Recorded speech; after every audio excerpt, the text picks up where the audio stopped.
We're in pursuit of big game in the thin air of southern Colorado.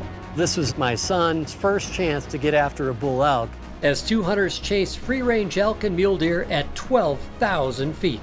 The elk are up high, so guess what? You gotta go get them.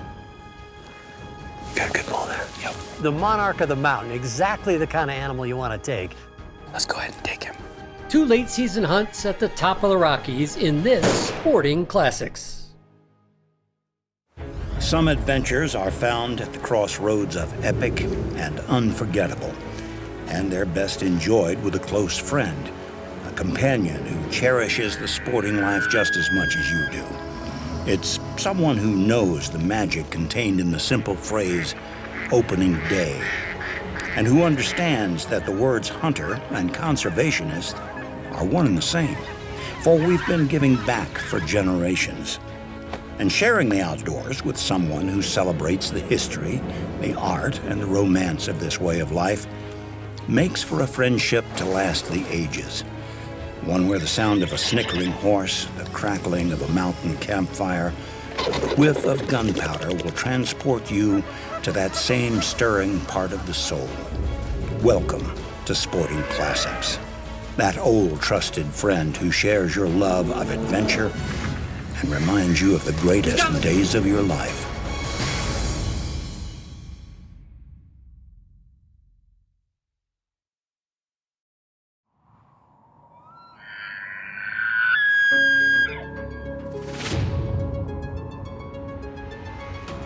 We just saw about 8 bulls already high, taking off into the timber. It's late season, they've been hunted, they're smart. I mean, we might get surprised here. We'll just kind of watch these filter through, see if anything comes up. We're looking for elk, and we've got bighorn sheep on either side of us.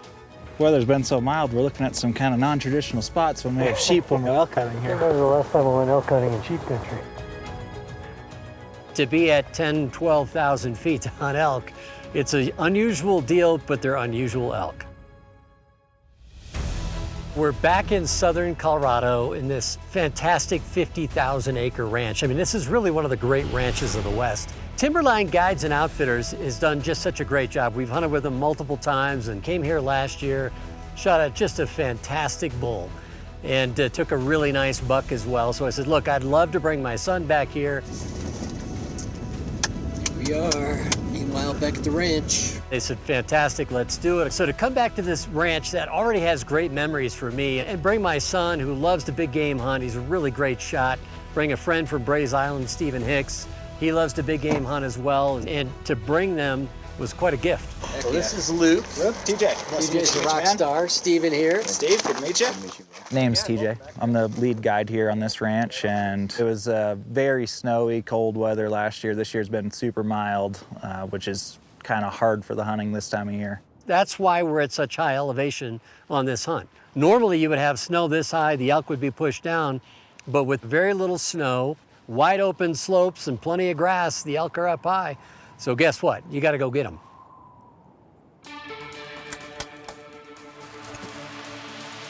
I think he's ready.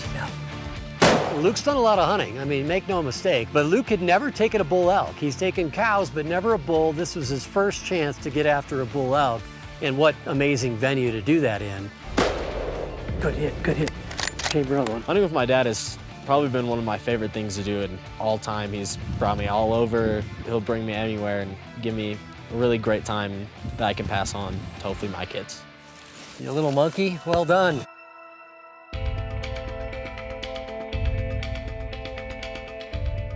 We're hunting on a massive private ranch in the San Juan Mountains of southern Colorado. I'll follow Luke and TJ on their elk hunt while Steve will hunt mule deer with guide Josh. Ready to roll.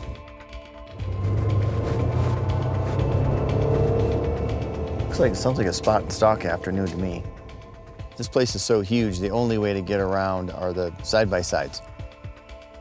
It's gonna be a lot of just covering country, a lot of glassing, and just try to pick apart all the mountainsides until we find what we're looking for. You can't drive everywhere, obviously, so we end up traversing a lot of the hillsides. It's always fun, it's always challenging. The weather's a big deal, and of course the terrain. It takes its toll when you're at 11,000 feet or so, boy, I'm huffing and puffing in 30 seconds.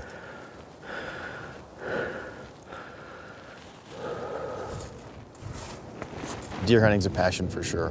When you can get out in this kind of weather and get on some good hikes and you're in the mountains, and of course the game is here. You got some huge deer versus the southeast, and it's just a whole different animal. There's some big body deer. I think he sees us. Yeah, very cool deer. Well, we're gonna let that one go. When you're looking for a trophy animal, you're gonna end up passing a lot of little stuff, and we just see a bunch of bucks chasing does, and it's just a long time finding the right one. This sprawling ranch covers 90,000 acres, and with so much ground to cover, you need to take your time to find the right animal. As you climb in altitude, the landscapes change from sage flats to thick pinyon, to aspen forest to flat slopes above the tree line. So in these late season hunts, we typically end up spending a lot of time glassing kind of open slopes. So we cover a lot of ground. So just kind of watching the layers of this hunt unfold, starting kind of slow, not a lot of critters around, and we're covering a lot of ranch. TJ is an exceptional guide. He's always kind of looking for these pockets in late in the season like this where they might be holed up. Sure enough, we went way, way, way high and just started glassing a vast mountain range, basically. A big, big slope, maybe 2 miles away, a long, long way off. And we spotted a herd of bachelor bulls. This late in the season, this time of year without any snow up here, these things are gonna be hanging up high. We're gonna have to go get them. Let's go ahead and get home here.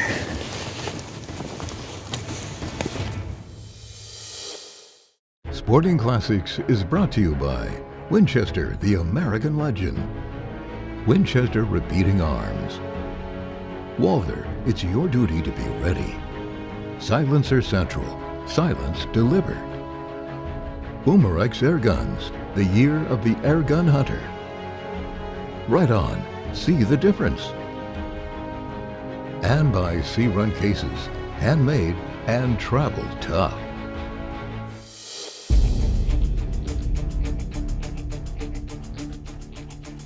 I'm on a southern Colorado elk hunt with my son Luke. We've spotted a group of bulls.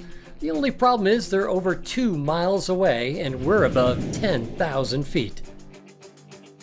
I think there's a bull right in the open slope up there.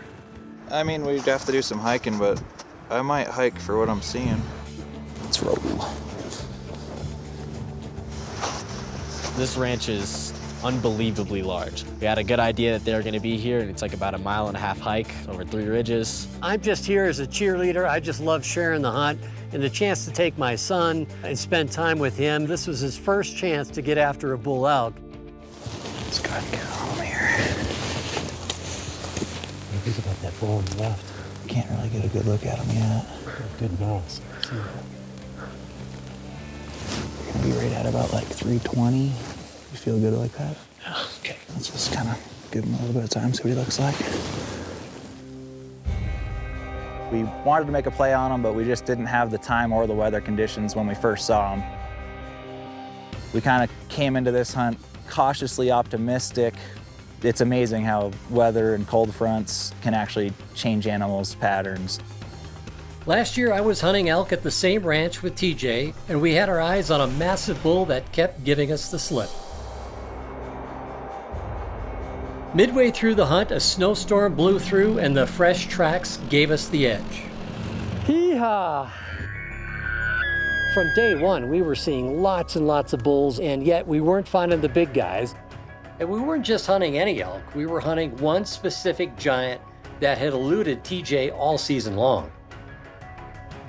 We've been chasing a big bull, and this bull right here for the last 3 days. It's the best bull we've seen. We know the address of one really good bull. Let's see if we can get on him, but we're gonna have to knock on his bedroom door. And this aspen forest is a peculiar forest because they're like ghosts moving through here because the depth of all these trees creates its own camouflage. So if you're going slow enough, you take your time and you sift through with glass, you're gonna see those elk hopefully before they see you, and that's exactly what happened. Got a good bull there. Yep. Had to be the big one we were after. We could tell he's that bull. He's a giant. It's what we're looking for, no questions asked. He's what we're trying to get. He's just there right behind that. His head's down right now. And it was just a patience game, and we just outweighted him. He finally moves around, front legs go up, back legs rocks forward, stands up. Give me your shoulder. Give me your shoulder. Here you go. As soon as that bull stood up, I didn't want to give it any time to sort of, move behind cover. Dropped him. Good shot. That was worth the wait, man. Way to go, buddy. Way to go. Look at the... That is a fantastic bull. Great mass on him. Holy criminy. Great mature bull. I went 2 for 2 last year, taking both the massive bull elk as well as a fantastic mule deer buck on the same property. Today, my friend and Brays Island neighbor Steve Hicks is on the other side of the ranch looking for a big muley of his own. Kind of over here. In the mornings, we're out glassing. The minute the sun comes up, they evaporate and they head right back uphill. So you've got a tiny little window in the morning. Otherwise, you're basically going from spot to spot to spot, and it's a ton of glassing. I've traveled the world hunting and fishing with Steve from Africa to the Bahamas. One of our first adventures together was for free-range nilgai in Texas, a challenging hunt for antelope always on high alert. What little I do know about the nilgai is it looks like about a 600-pound animal. I think we're looking for horn length for trophies in the 10-inch range, so I think it should be a good challenging hunt. It's flat ground, super thick, but you can see there's like little pockets of openings, and what happens is they just sort of, they'll graze out, walk out, you just gotta be ready. It's a quick shot. As soon as they see you, boom, they're moving. Fingers crossed. It's 4 o'clock last evening of our hunt. We were running out of time, started to come down in the valley. Hey, right here. Yeah. Hey, Between he looks pretty good. Back up. We backed up. Right there. He looks pretty good. That looks like a pretty decent animal. Let's get on him. All right, let's do it. Okay. Jumped on the back of the truck and used, I think, the winch for a rest and took a quick shot. He's hit. He's stumbling down, buddy. I see him, he's going down. Bull took off, maybe made 80 yards. He's down, he's kicking up dust. Awesome. That's fine. I'm happy. 6 or 7 year old animal. I'm happy, man. That's great. That's awesome. Good shot. Good shot. They're very wary animals, no question. Back on the ranch in Colorado, Steve is, once again, hunting into the late afternoon on the last day of his hunt before he has to leave camp. We're just cruising up the road, hit the brakes. Up right there. As we were coming up, I looked up and I seen some does kind of jumping, and this time of year, all those bigger bucks are starting to get with does, so. Got everything ready to go. Looks like there's a buck in there. Let's go see what it is. Let's get the gun. Walked up the road, saw the does. I don't see the buck. Yeah, it's right there. Seen that there's a buck in there and got better eyes on him, and it was definitely a shooter buck. It's a big deer. And I had a tiny little window. All I could see was basically his mask. Get on the sticks. Yeah, that's a really nice buck. We need to shoot that deer.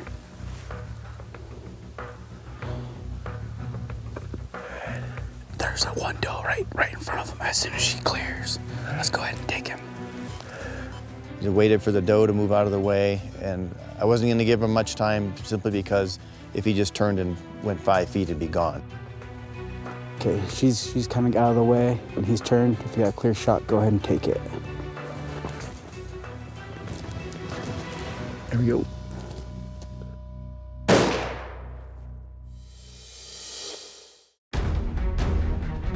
We're in the mountains of southern Colorado hunting with timberline guides and outfitters.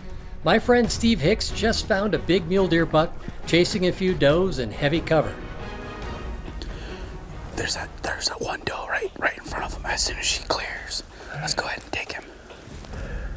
I waited for the doe to move out of the way, and I wasn't going to give him much time simply because if he just turned and went 5 feet, it'd be gone. Okay, she's coming out of the way. When he's turned, if you got a clear shot, go ahead and take it.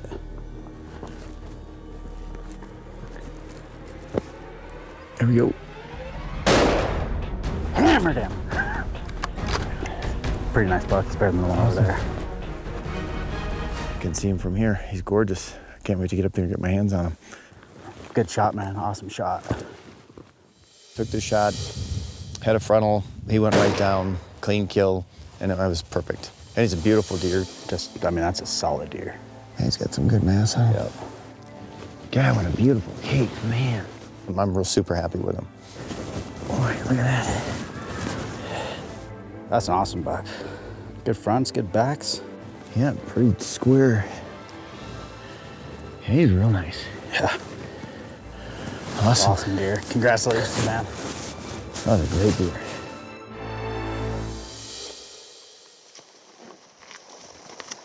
The next morning, my son Luke was determined to find the same group of bulls we spotted the day before. We noticed that about 4 or 5 of them were good shooters, and we decided to come back here today, and we had a good idea that they were going to be here. We came up on that same slope, made a long, long hike, and Luke was right behind TJ as we just side-hilled this wide open slope down to the timberline. We're actually above timberline. I'm gonna take those sticks for now, just in case something happens quick.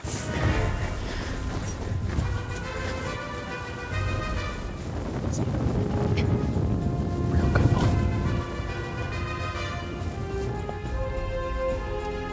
Finally get into a little bit of tree cover and just ease in and get set up. You see him, Luke? Yeah. Okay. When it came over the rise, I saw 2 bulls, just the tops of their antlers. Oh, yeah. Just let him get out of that tree. We can take a better look at him. Oh, no, he's backing out. He's backing out. He's backing out. Okay, get on him. One bull had a broken 4th or 5th, so we looked at the other one, another fantastic bull. And so right away, he just focused on that. He's just kind of in a little bit of a bush there, but just give him a second. We really wanted him to shoot that bull right in the shoulder, and even if he makes a good shot, we want him to hit that bull multiple times.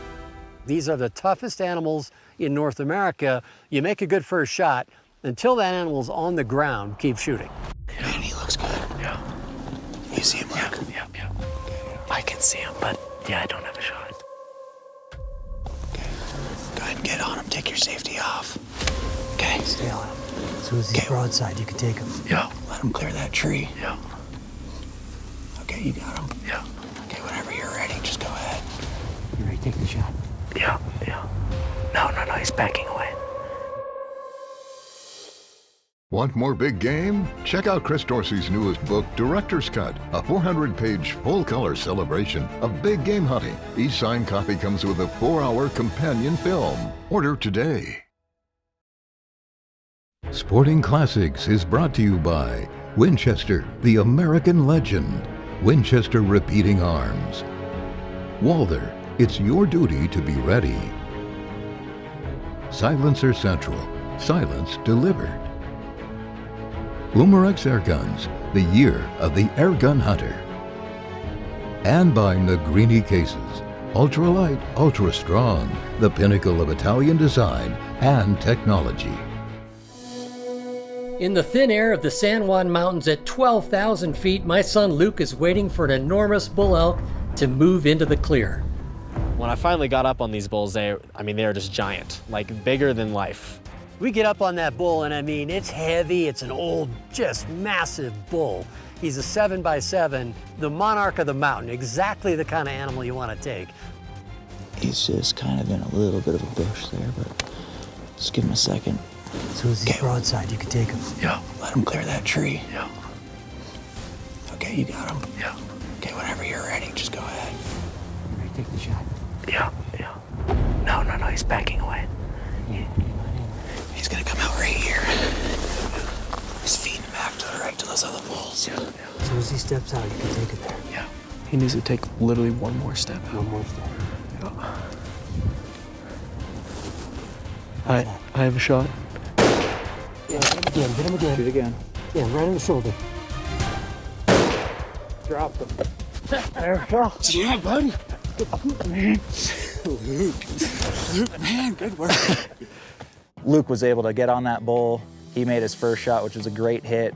About a 150-yard shot downhill, and we made sure we had to drop him or else he would have ran into timberline. He reloaded, hit him again, just dropped him right in his tracks, and that's what we needed there. Way to go, Junior.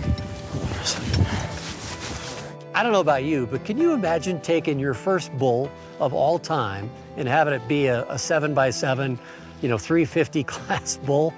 Well, he was fortunate and he was thankful. How cool is that?